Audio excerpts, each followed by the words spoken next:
The obsidian spire was a blade of cooled magma and crystallized time, piercing the bruised twilight of the Caithar homeworld.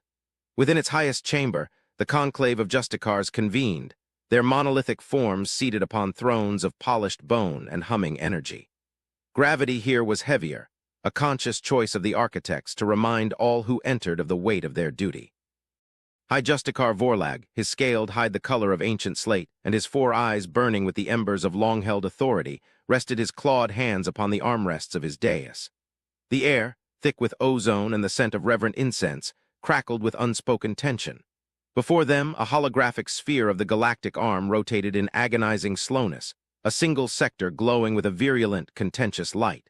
This sector was the territory of the humans. For cycles, the conclave had observed this perplexing species. They had emerged from their solitary cradle with a speed that was alarming, spreading across their stellar neighborhood with a quiet, almost apologetic efficiency. They built stations of elegant, sterile design, ships that were maddeningly utilitarian, and societies that lacked the grand, unifying principles of honor and martial glory that defined the Caithar and every other major power in the known galaxy. They were a people of merchants, scientists, and artists, their expansion seemingly driven by a form of insatiable yet gentle curiosity. The Caithar, a civilization forged in the crucible of glorious conflict and bound by a rigid code of warrior ethics, found them utterly incomprehensible. And what the Caithar could not comprehend, they did not trust. "They continue to refuse our overtures," Marshal Kalen boomed, his voice a gravelly echo in the vast chamber. His own throne was adorned with the sigils of 100 conquered systems, a stark contrast to Vorlag's more austere seat of judgment. "They speak of mutual sovereignty and demilitarized zones. These are the words of cowards who fear a true test of strength. They build their colonies on the very edge of our ancestral claim, a clear provocation, yet they refuse to answer our challenges with a fleet of honor. They send only diplomatic communiques, filled with endless clauses and meaningless platitudes." Vorlag's gaze remained fixed on the glowing map. The human territories were a small, almost insignificant cluster of stars compared to the sprawling Caithar Imperium, which wrapped around the galactic core like a great armored serpent. Yet the human sector pulsed with an energy that the Conclave's deepest scans could not fully decipher. Their power signatures were low, their fleet dispositions defensive, almost passive. It was this quietness, this lack of posturing, that was so deeply unsettling. All other species, upon meeting the Caithar, had immediately understood the language of power. They had either bent the knee, or they had arrayed their fleets for a glorious and usually short-lived battle. The humans had done neither. They simply existed, and they expanded. Their words may be the words of cowards, Marshal, or they may be the words of a species that does not see the universe through the prism of conquest, offered Justicar Xylia, her voice a soft counterpoint to Kalen's thunder. She was a theorist, a philosopher of war, and her counsel was often a moderating influence. Their history, what little our intelligence has pieced together, is a tapestry of brutal self-conflict. It is possible they have learned a lesson we have not yet had to. "A lesson in weakness," Kalen sneered, his mandibles clicking in derision. "They have learned to fear the taste of blood, and so they seek to avoid conflict at all costs. This makes them not wise, but merely prey waiting for a predator." "We are that predator, High Justicar. The Conclave has a duty to maintain the stability of this galactic arm. This human anomaly, with its unpredictable pacifism and its quiet encroachment, is a destabilizing element. We must excise it. A show of force, decisive and overwhelming, will bring them to heel. They will learn the proper order of things." The chamber rumbled with murmurs of assent from the more hawkish Justicars. The narrative was simple, and it appealed to the core of their being. Strength was the ultimate arbiter. Honor was found in direct confrontation. A species that refused this fundamental truth was aberrant, a flaw in the cosmic design. Vorlag, however, felt a sliver of doubt, a cold, unwelcome thing that coiled in his primary stomach. He had reviewed the full intelligence portfolio on humanity. He had watched their transmissions, listened to their music, studied the fragmented data on their internal wars. There was a profound melancholy there, a darkness they seemed to embrace and analyze with unnerving clarity. They documented their own failings with a brutal honesty that the Caithar, with their sagas of endless glory, would have consigned. Red deeply shameful, he recalled one particular intercept, a human historical document about a global conflict from their pre-spaceflight era. It was not a glorious epic. It was a somber accounting of loss, of squandered life, of ideologies that turned to ash in the mouths of those who espoused them. The document ended not with a cry of victory, but with a quiet, solemn vow: never again. The Caithar had no such phrase in their lexicon. For them, there was only again and with greater glory. Their refusal to posture is not the same as an inability to fight, Vorlag said, his voice cutting through the rising clamor. The chamber fell silent. We have measured the energy output of their starbases. They are formidable. We have analyzed the velocity and maneuverability of their scout ships. They are faster than our swiftest interceptors. Their technology is elegant, deceptively simple. It lacks the glorious ornamentation of our own designs, the invocations to the ancestors etched into every hull plate. But it is ruthlessly efficient. Efficiency is no match for will, High Justicar, Kalen countered, rising slightly from his throne. Our fleets are legions. Our warriors are born and bred for cosmic battle. Our ships are not mere machines. They are extensions of our sacred duty, crewed by those who yearn for a glorious death in service to the Conclave. What can a race of poets and traders muster against that? Vorlag activated a secondary hololith, projecting a new image beside the galactic map. It was a close-up of a human warship, a vessel designated by their nomenclature as a destroyer. It was a stark, angular thing of dark gray metal, devoid of any aesthetic consideration. It looked less like a vessel and more like a weapon with a cockpit attached. There were no soaring pylons, no crystalline energy conduits glowing with contained power. Just hard lines, missile tubes, and energy weapon emplacements that seemed almost an afterthought. This is the vessel that patrols the border system of Xylos, Vorlag explained. Our long-range sensors indicate a small fleet, barely a patrol group, is all that stands between our armada and their primary colony in that sector. On the surface, it is an invitation to invasion. A sign of their complete ignorance of our strength. He paused, letting the image of the stark, unadorned ship hang in the air. His 4 eyes scanned the faces of the Justicars. He saw pride, arrogance, and a thirst for the coming, easy victory. But I have had our deepest analysts and our most intuitive mystics study this image and all that we know of humanity, and they all return with the same unsettling feeling. It is the feeling a hunter gets when he is tracking a small, seemingly defenseless creature, only to realize he has been led into the hunting grounds of something far, far larger. A silence descended, deeper this time. Kalen settled back into his throne, his bravado momentarily tempered by the gravity in the High Justicar's tone. Vorlag was not prone to flights of fancy. He was the rock upon which the Conclave was built, a being of pure logic and unwavering adherence to tradition. If he felt unease, it was a thing to be taken seriously. "What do you propose, High Justicar?" Xylia asked softly. "We will proceed as planned," Vorlag declared, his voice regaining its command. "Marshal Kalen's armada will advance to the Xylos system, but they will not attack. They will hold their position just beyond the human-declared border. We will send one final ultimatum. We will give them one final chance to acknowledge our authority, to submit to the natural order. We will demand they cede the system and withdraw their colonists. It is a demand they cannot accept, a demand designed to provoke the honorless to reveal their true nature. And when they refuse," Kalen pressed, a hungry glint in his eyes, "then you will have your glorious battle, Marshal," Vorlag said, a strange coldness in his voice. "But we will do this according to the highest codes of war. We will give them the choice, and by their choice we will know them. We will see if they are the mice they appear to be, or if there is indeed a hidden dragon lurking in the shadows of their quiet civilization." He closed his eyes for a moment, the weight of 1 billion souls, Caithar and human, resting upon his decision. He felt the ancient thrum of the spire around him, the echoes of countless generations of Justicars who had faced their own tests. He was acting with honor, with clarity, with the full might and righteousness of his people behind him. And yet the image of that stark, silent human ship haunted him. It was a machine built not for glory, but for a purpose. A cold, quiet, and utterly unknown purpose. The conclave was adjourned, the decision made. The great Caithar war machine, a force that had crushed nebulae and brought star systems to their knees, began to move. Its destination, the quiet, unassuming border of a species that never, not once, boasted of its own strength. The bridge of the Caithar flagship, Glory's Anvil Asterisk, was a cathedral of war. Crystalline displays hung like stained glass windows in the air, showing tactical data in flowing, elegant script. The crew, clad in ornate armor, moved with a ritualized grace, their actions a well-rehearsed symphony of conquest. Marshal Kalen stood on the command dais, his massive form silhouetted against the swirling vortex of hyperspace visible through the forward view screen. The journey had been short. The Armada, a swarm of mountain-sized vessels that glittered like a shard of a broken diamond, had arrived at the edge of the Xylos system. As they transitioned to normal space, the view screen resolved into the serene beauty of the system, A yellow dwarf star, a few barren rock worlds, and a single verdant garden world, the human colony of New Terra. And there, waiting for them, was the human fleet. A wave of derisive laughter rippled through the bridge crew. Kalen himself let out a short, sharp bark of amusement. It was pathetic.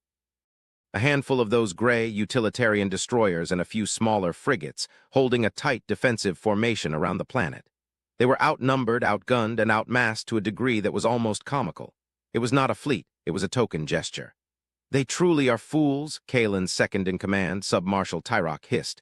"To present such a meager force it is an insult to our might. They are inviting their own annihilation." "It is not an insult," Kalen said, his amusement fading into a cold resolve. "It is their nature. They do not understand. They are like children who have found a sharp stick and think themselves warriors." He raised his voice. "Communications, transmit the High Justicar's ultimatum to the human flagship, standard frequency unencrypted. Let their colonists hear it. Let them feel the shadow of true power." The message was sent, a booming pronouncement of Caithar authority, demanding the unconditional surrender of the system and the immediate withdrawal of all human assets. The response was almost instantaneous, but it was not a reply of surrender, nor was it a cry of defiance. It was a simple, text-only message in flawless Caithar standard. "We acknowledge your transmission. Please hold for ambassadorial contact." Kalen stared at the message, his mandibles tightening. Ambassadorial contact. At the brink of battle, it was another delay tactic, another piece of cowardly human bureaucracy. "They seek to talk while our cannons are primed? Very well, let us see what their ambassador has to say. Perhaps they wish to beg." Minutes passed. The Caithar armada held its position, a silent, glittering wall of impending doom. The small human fleet remained motionless, its engines barely ticking over. There was no sense of panic, no frantic maneuvering. They just waited. The calmness was, Kalen had to admit, unnerving. It was the calm of the condemned, perhaps, or something else. Then a new vessel appeared. It emerged from behind the garden world, moving at a slow, deliberate pace. It was tiny, even smaller than the human frigates. It was unarmed, its hull a smooth, unbroken expanse of polished white. It broadcasted universal diplomatic codes. It was a shuttle. A single diplomatic shuttle heading directly for the Glory's anvil asterisk. "They send a diplomat?" Tyrok spat, incredulous. "To the flagship of an armada poised to erase them from existence. The arrogance is unbelievable." Kalen was silent for a long moment. This was a deviation from any known military or diplomatic protocol. To send a lone, unarmed envoy into the heart of an enemy fleet was either an act of supreme foolishness or of supreme confidence. Given what he had seen of humanity so far, he was no longer certain which it was. "Power down the primary weapon arrays," Kalen ordered, stunning the bridge crew into silence. "Prepare the high receiving bay. It seems we are to have a guest. Let us show this human the meaning of Caithar hospitality and the scale of their own insignificance." The human shuttle docked with a gentle precision that belied the tension of the situation. Marshal Kalen, flanked by a full honor guard of 7-foot-tall Caithar warriors in ceremonial armor, stood waiting as the airlock hissed open. The figure that emerged was not what he expected. He had anticipated a stern-faced military officer or a cowering politician. Instead, he saw a woman. She was old, her hair the color of silver, her face a map of fine lines. She wore a simple dark blue uniform adorned with no medals or honors. She was frail, small, her physical presence utterly dwarfed by the towering Caithar and the cavernous hangar bay. This was Ambassador Evelyn Reed. She walked towards them, her steps steady, her gaze calm and direct. She did not look at the honor guard, she looked directly at Kalen. There was no fear in her eyes, there was only a profound weariness. "Adness, Marshal Kalen," she said, her voice clear and even perfectly translated by her small earpiece. "I am Ambassador Evelyn Reed of the United Nations Interstellar Mandate. I thank you for receiving me." "You are bold, Ambassador, to come here," Kalen rumbled, his voice a physical force. "Or perhaps you are simply naive. Look around you. You stand aboard the flagship of the mightiest fleet this sector has ever seen. Your world, your people, your fleet. They exist only because I have not yet given the order for them to cease." "I am aware of your strength, Marshal," she replied, her gaze unwavering. "Humanity is not blind. We have watched you for a long time. We admire the honor and tradition that binds your people together. It is a strength we ourselves have often lacked." The unexpected compliment disarmed him slightly. "Then you understand why you cannot remain here. This system is on the edge of our rightful territory. Your presence is a disruption. Your philosophy of chaotic individualism is a contagion. You must withdraw." "We will not," she said, the words spoken with a quiet finality that held no room for negotiation. New Terra is the home of millions of our people. We do not cede homes. We do not abandon our own. This is a principle that I believe a people of your tradition can understand. Kalen's patience, already thin, snapped. Principle? He roared, the sound echoing off the high ceilings. Your principles are meaningless in the face of our power. I have come here to accept your surrender, not to debate philosophy with you. You will give the order to your fleet to stand down and your people to evacuate, or I will turn your colony into a cloud of radioactive dust and your ships into molten slag. The honor guard shifted, their energy pikes humming to life. The air grew thick with menace. Evelyn Reed did not flinch. She simply stood there, a small, still point in a storm of aggression. I cannot give that order, Marshal, she said, her voice laced with that same strange, deep sorrow. And you cannot give yours. You believe this is a confrontation about territory, about dominance. You are mistaken. This is a final warning. A warning? Kalen laughed, a harsh, grating sound. You are warning *me. Yes, she said. We, humanity, have a very intimate relationship with warfare. We have perfected it, reveled in it, and been nearly destroyed by it more times than we can count. We have fought for land, for gods, for ideas, for sheer, bitter hatred. We have learned through unimaginable pain that there are some weapons that must never be used, some lines that must never be crossed, not because we lack the strength to cross them, but because we fear what we become if we do. She raised a small data slate she was carrying. Its screen glowed to life.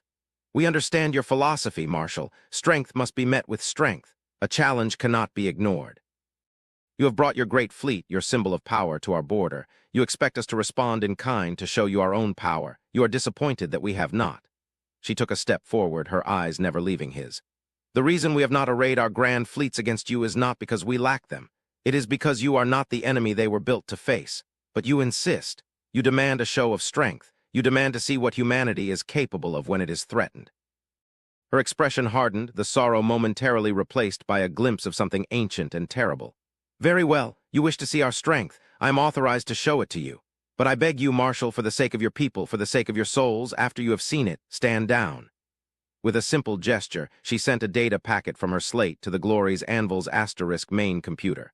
It was unencrypted, open for all to see. This is the file for a single commissioned warship of the United Nations Navy. Her name is the *Unsolitude*.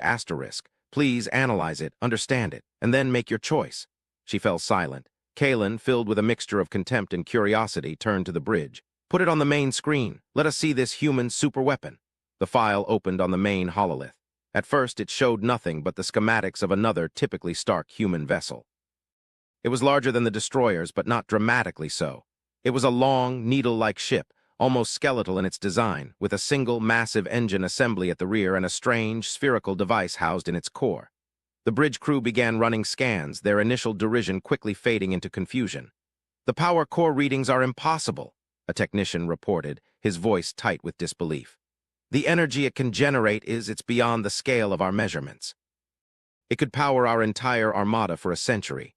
Armor specifications are minimal, another analyst noted. Weapon emplacements are non-existent. There are no missile tubes, no energy. Projectors, no kinetic drivers. It has no conventional offensive or defensive capabilities. Kalen stared at the screen. A ship with infinite power but no weapons. It was a contradiction. What is the purpose of the central sphere, the primary system? The technicians worked feverishly, their claws flying across their consoles. The complex equations and theoretical physics models that made up the core of the file were unlike anything they had ever encountered. It wasn't Kythar science. It wasn't even based on the same universal constants. Marshal, the head of tactical analysis whispered, his 4 eyes wide with something Kalen had never seen in a Kythar warrior, fear. It's not a weapon, not in any sense we understand. He brought up a simulation on the main screen based on the data in the file. It showed the UNS Solitude facing a barren moon. The sphere in the center of the ship began to glow, not with light, but with a profound and absolute darkness. It pulsed once. On the screen, the moon did not explode. It did not shatter or melt. It simply ceased to be. One moment it was there, a sphere of rock and dust in the void. The next it was gone, not just gone, but erased *. In its place was a perfect, spherical void of absolute nothingness. The simulation showed sensor readings from the area. There was no matter, no energy, no radiation, no quantum foam. Even space-time itself was distorted around the edge of the void, bending away as if repulsed by the sheer wrongness of the empty space.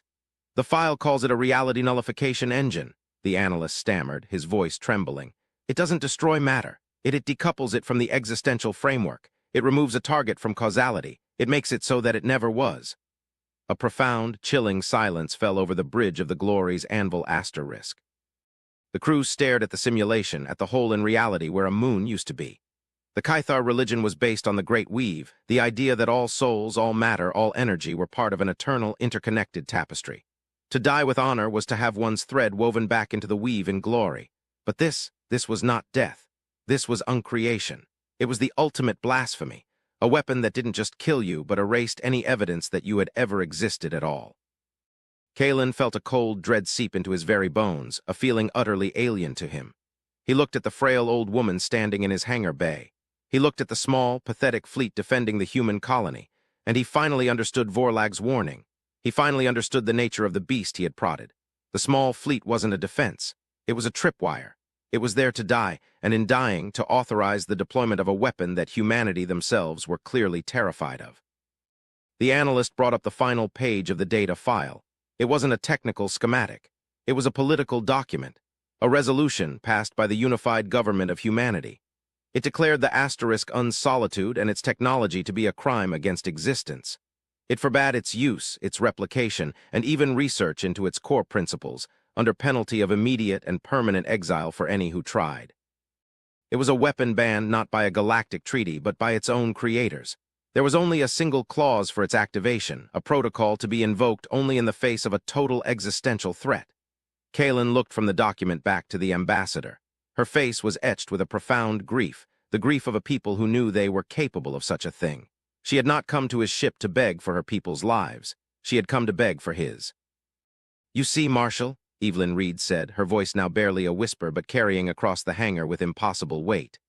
"We do not fight for territory. We do not fight for glory. We learned long ago to stop fighting those wars. The only thing we have left to fight for is the concept of a future. For everyone. Your war of honor would force us to use a weapon that has no honor. A weapon that would not just defeat you, but would unravel the very fabric of meaning that your civilization is built upon. It would be a victory that would annihilate our own soul." She lowered her data slate. "The asterisk solitude asterisk is in this system. It has been since your armada arrived. It is waiting for my command or for the destruction of our fleet. The choice is yours, Marshal. Force our hand and win a glorious battle that will ensure your entire species is remembered as nothing more than a momentary flicker that once was. Or show the wisdom and honor you claim to possess and turn back. Let us both walk away and pretend we never looked into this abyss together." Marshal Kalen, the conqueror of 100 systems, the embodiment of Caithar martial pride, stood frozen on the deck of his mighty flagship. For the first time in his life, he understood the true meaning. It was not the fear of death, it was the fear of absolute, eternal oblivion. He looked at the faces of his crew, at their wide, terrified eyes. He looked at the calm, sad face of the human ambassador. He had come seeking a demonstration of strength, and he had received one. It was just not the one he had ever imagined. Slowly, deliberately, he raised his hand to his communication device. His voice, when he spoke, was a hoarse, broken thing. "All ships, stand down. Power down all weapons. Prepare the fleet to withdraw." Asterisk High Justicar Vorlag stood in the silent chamber of the obsidian spire. The conclave had been reconvened, but this time there were no arguments, no boasts of martial pride. There was only a heavy, stunned silence. Marshal Kalen's full report, including the data file for the UNS Solitude asterisk, had been disseminated to every Justicar. The effect had been profound. The very foundation of their worldview, that strength was a virtue to be displayed, that all power was a tool to be wielded, had been shattered. Humanity possessed a power that bordered on the divine, a power to unmake reality itself, and they had chosen, as a matter of cultural and ethical principle, to lock it away. They did not see it as a tool for conquest, but as a source of profound shame. It was a level of restraint, of terrifying self-awareness, that the Caithar could barely process. Their own history was a straight line of ever-escalating power, of weapons growing ever more glorious and destructive. The idea of inventing the ultimate weapon and then forbidding its use was as alien to them as the concept of peace without submission. Vorlag had invited the human ambassador, Evelyn Reed, to the spire. It was an unprecedented act, inviting a foreign envoy into the sacred heart of their government. She had come alone, just as she had gone to the Glory's anvil asterisk. She now stood before the conclave, not as a supplicant, but as an equal. The frail old woman who just cycles ago would have been dismissed as the representative of a weak and cowardly race, now held the silent, terrified attention of the most powerful beings in the sector. "Your civilization is a paradox, ambassador," Vorlag said, his voice resonating with a new tone of cautious respect. You possess the power to erase your enemies from existence, yet you send diplomats to plead for peace. You build weapons that can end the universe, and then you recoil from them in horror. Why? Why create such a thing only to forbid it? What enemy could you possibly fear so much that it would warrant the creation of a weapon of cosmic annihilation? Evelyn Reed's gaze swept across the assembled Justicars, her expression one of somber empathy. She understood the shock they were feeling, the violent reordering of their understanding of the universe. "We did not build the *solitude* for you, High Justicar," she said softly. "Nor for any species within this galactic community. Its existence is not a threat, but a promise we made to ourselves long ago." She gestured to the grand, celestial dome above them, which displayed a real-time star map of their galaxy. "Your people are ancient and powerful. You see the galaxy as a place of territories to be claimed, of rivals to be subjugated. You see the stars as lights in a living, vibrant cosmos. You are not wrong, but your vision is incomplete." She produced her data slate once more, and with Vorlag's permission she interfaced with their display. The grand map of the galaxy shifted. It pulled back and back and back until their own galaxy was just one spiral of light among countless others in a local cluster. Then it pulled back further, showing clusters and superclusters, a vast, incandescent web of creation. "Our astronomers, our physicists, they are obsessed," she continued. "Obsessed with the grand scale, with the ultimate questions. Where did it all come from? Where is it all going? For centuries, our most sensitive instruments have been pointed outwards, not just at our neighbors, but at the farthest reaches of observable space. We were listening, watching, measuring the light from the beginning of time." The map continued to pull back until the web of galaxies was just a bright smear in an ocean of black. And then she highlighted something. At the very edge of the map in the intergalactic void there were patches of darkness. It was a darkness different from the normal void between galaxies. It was a flat, featureless, absolute black, a color that seemed to drink the light of the stars around it. "A few decades ago," she said, her voice dropping to a near whisper, "one of our deep space observatories noticed an anomaly. A distant galaxy, one of the oldest we had ever catalogued, just vanished. Not in a supernova, not in a flurry of gamma rays. Its light signature just stopped, as if it had been snuffed out. We thought it was an instrument error, but then another went dark, and another. Entire galaxies, High Justicar, gone, asked from the cosmic tapestry as cleanly as the *solitude erased that moon in your simulation." A cold stillness descended upon the chamber. The Justicars stared at the map, at the creeping patches of absolute nothingness at the edge of creation. "We call it the silence," Reed said, "because that is what it is, a creeping, inexorable silence that is slowly consuming the universe. It is not an invading fleet. It is not an energy being. It is not an enemy we can fight with warships and phasers. It appears to be a fundamental force, a kind of cosmic entropy that is not decaying the universe, but actively unmaking it. It is spreading. Slowly over billions of years, but it is spreading, and it is coming this way." The revelation was so vast, so existentially terrifying, that it dwarfed the petty squabbles over border systems and spheres of influence into utter meaninglessness. The Caithar had been fighting for control of a house, while the ground the house was built on was slowly being swallowed by a sinkhole. "We do not know what it is," Reed confessed, her voice thick with the weight of her species' lonely burden. "A natural process of universal decay? The consequence of an experiment by some civilization far beyond our comprehension, a hostile entity whose very nature is non-existence. We do not know. All we know is that it is the ultimate enemy. The true, total existential threat." She looked directly at Vorlag, her eyes pleading for understanding. "That is why we built the *solitude*. It was not born of malice or a desire for power. It was born of sheer, abject terror. We looked into the great, silent darkness between the stars and saw it looking back. And we decided that if the universe was to be unmade, we would at least attempt to hold a single candle against the dark. The Solitude * is not a weapon meant to destroy. It is a tool, a desperate, terrifying, last-resort tool designed to fight nothingness with nothingness, to see if a void of our own making could, perhaps, halt the spread of another." The truth settled upon the conclave. Humanity's strange behavior, their quietness, their lack of interest in galactic politics, their fierce protection of their own, it all made sense now.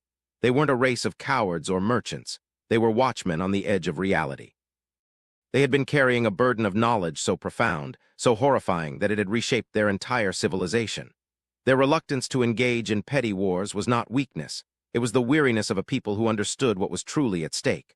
Vorlag slowly rose from his throne. He was the High Justicar of the Caithar Imperium, a descendant of conquerors, a being whose entire existence had been defined by the acquisition and projection of power. In that moment, he felt like a child. He walked down from his dais, his heavy steps echoing in the silent hall until he stood before the human ambassador. He was a giant of armored flesh and scaled hide, and she was a small, frail creature of soft skin and brittle bones. Yet in her eyes he saw a strength that dwarfed his own 1,000 times over. "You have carried this knowledge alone," Vorlag said, his voice no longer a command but a statement of awe. "We had no one else to tell," Reed replied simply. "Who would have believed us? Would have understood? We saw how the galaxy worked. We knew we would be seen as either insane or as liars using a fabricated threat to seize power. So we watched, and we prepared, and we hoped we would never have to tell anyone." Vorlag looked at the map, at the encroaching darkness. He looked at the faces of his fellow Justicars, their arrogance replaced by a new, dawning comprehension. The universe was so much larger, so much more terrifying than their glorious wars had ever allowed them to imagine. Humanity, the quiet, unassuming species they had almost extinguished out of sheer pride, had been the only ones brave enough to look into the true abyss. "You are not alone anymore," Vorlag said, the words feeling momentous, like the shifting of tectonic plates in the foundation of his soul. He turned to face the conclave, his voice ringing with a new, unshakable purpose. "Our dispute with humanity is over. Our territorial claims are meaningless. Our pride is an indulgence we can no longer afford. There is only one war now, one enemy, and we will not face it as Caithar and human, we will face it together." He turned back to Evelyn Reed, and for the first time in the recorded history of his people, a high Justicar of the Caithar Imperium bowed his head to a representative of another species. It was not a bow of submission. It was a bow of profound, undeniable respect. "Ambassador," he said, "your watch is over. Ours has just begun." Evelyn Reed nodded, a single, small tear tracing a path down her wrinkled cheek. It was not a tear of sadness or of fear. It was a tear of relief. The crushing weight of a lonely vigil held for generations in the sill. And dark had finally been shared. On the great star map above them, the territories of the Caithar Imperium and the United Nations of Humanity merged, their borders dissolving into a single, unified color. The combined fleets, the glorious crystalline warships and the stark, utilitarian gray vessels began to move. Not against each other, but together, turning their faces outward toward the far, cold edges of the galaxy. They were a fleet arrayed not for conquest, but for preservation. They were a tiny flicker of defiance against the coming, endless night. And for the first time, in the face of an oblivion they could not yet comprehend, they were not afraid. For they were no longer alone.